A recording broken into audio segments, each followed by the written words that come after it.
There were some dancers, but there was that you guys got really into too. And I think this is when, was this about when like?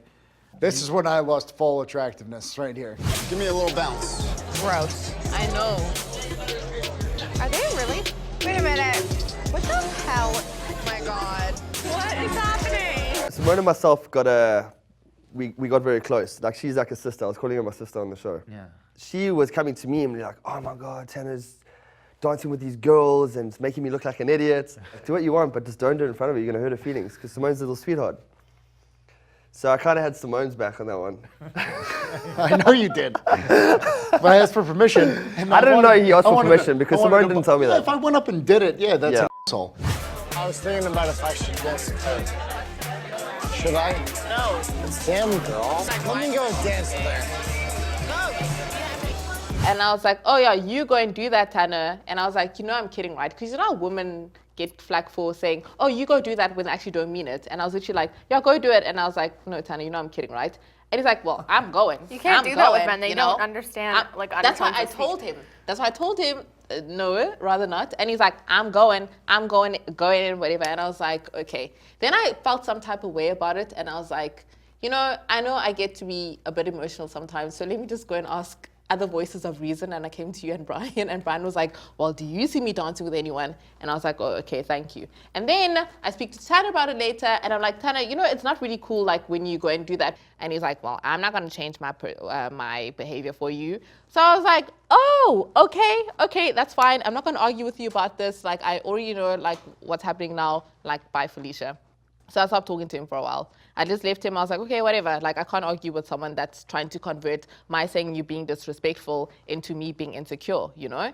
And then he made it worse because we all sat down at the table and he goes and sits at the opposite side of the table. Whoa, whoa, whoa. So then Simone got even more upset. So she's sitting next to me and she's giving me more shit about this. And I'm like, now, can I give my point of view on that situation? Go ahead. Everyone's already at the table. There's only one chair available. I didn't bring a change of clothes. And I'm like, Ash, I don't have a change of clothes. I just have my board shorts and a t-shirt. And he goes, all right, I'll give him my shorts.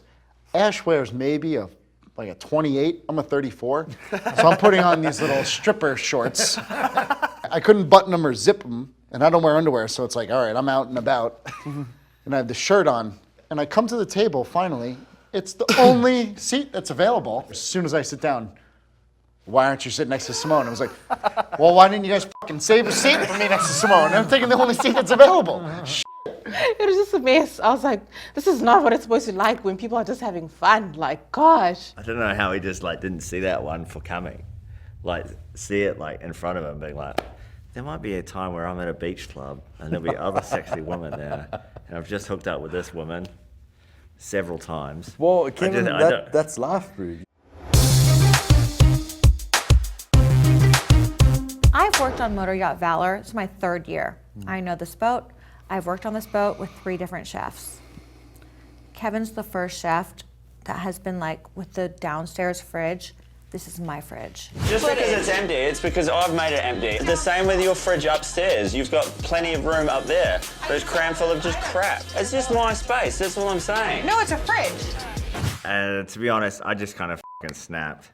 First off, it's like, yeah, it's a crew fridge, but it's kind of like, you don't clean it, I clean it. It's not a crew fridge, Kevin, no, because it's my fridge. There's another fridge that's Yeah, there's a crew fridge. There's so many other fridges. That is your fridge. I'm like, well, what am I supposed to do? Because you know, on the boat, a lot of the refrigeration was broken. Yeah. So I was struggling. And Kevin was rude. Kevin truly is so stingy with how he fills the fridge. It's not like he's ordering like masses of provisions that he needs all the fridge space for. Every time someone opens that fridge door, it's not only are they looking into a fridge, but they're looking at like kind of my personality. If everything's fucking everywhere, then they're just gonna be like, this chef is disgusting. This chef is like... I love that. When they open the fridge, they are looking at my personality. Looking at my personality, looking at who I am as a being. So yeah, I mean, awesome. That's kind of how I am about my fridge and my freezer space. All right, I'm a fridge manic, all right? It's actually sad for me because I knew that he had like OCD tendencies and he was overcompensating. But at the end of the day, whose call is it? Who's higher up, the chief stew or the chef? A lot of chefs come into a yacht and they think that they're above the chief stew. I think it's lateral. Yes, I'm fine with lateral. Yeah. He doesn't answer to Kate. He's not below Kate on ranks, as far as my understanding of yachts go. No, but I'm not nor above her either. Put your egos aside. It's not about you, Kate. No, it's not about you, Kev. It's about the guests. Because everybody needs to get their shit together and work together as a team for the better of the charter. And we're all working towards the same like guest experience. Like the guests need food, the guests need wine. Probably more wine than food. So make room for it. So Courtney, there was a special guy who brought out some heavy emotions in you. Do you know what I'm talking about? Was it a dog? It was an elephant. Oh, Peter! Oh, there he is. It's Peter! Oh my God. Look at him, look at him, look at him! Yeah. It was overwhelming.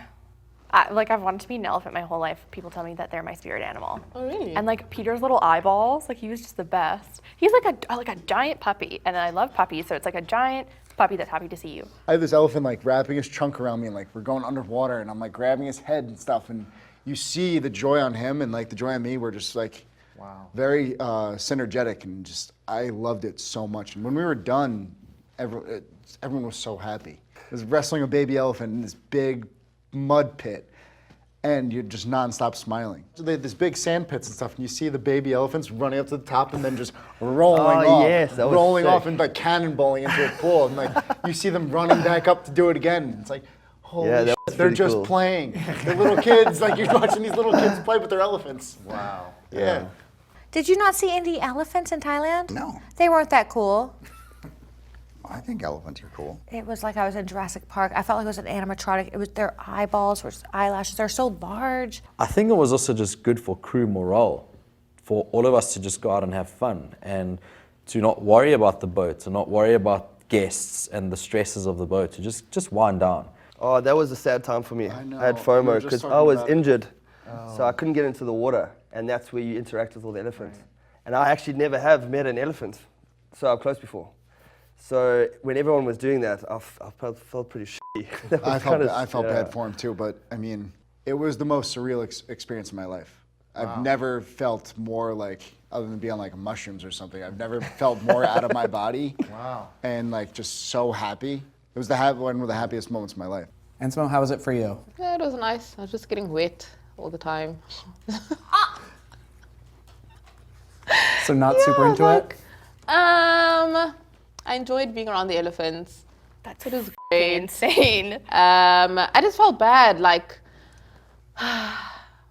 because for me, we were told the story about how the elephants like had a rough life, let's just say, you know, and they had to be rescued and stuff, you know, and now they're here. getting bathed So by now tourists. I'm basically just dwelling on that, on the fact of on the lives that they lived, you know. And you can look at them and you can see they've been through a lot. Yeah, Like I even mean, when they're you see telling us their story you and see the stuff. scars and you see Yeah. everything, and it's like you see the emotions in their eyes, and you Yeah, can, like that's see true, you can just see their soul, and you know this is.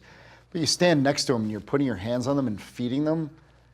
It's this giant animal that can step on you and you're done. You know, but it's just so gentle and just like it wants to be loved like everything else, and just when you just hug like this mom's chunk, it's like, shit, this is real. You know, like crazy you this said is that, a though. living thing. You know, it's fucking amazing. I know it sucks you were injured and everything, but that was one of still the cool just to be That there. was like one of the coolest experiences, if not the coolest experience of my life. Hey, this is Ashton and Ross from Below Deck. Click here to subscribe and click over here for more videos.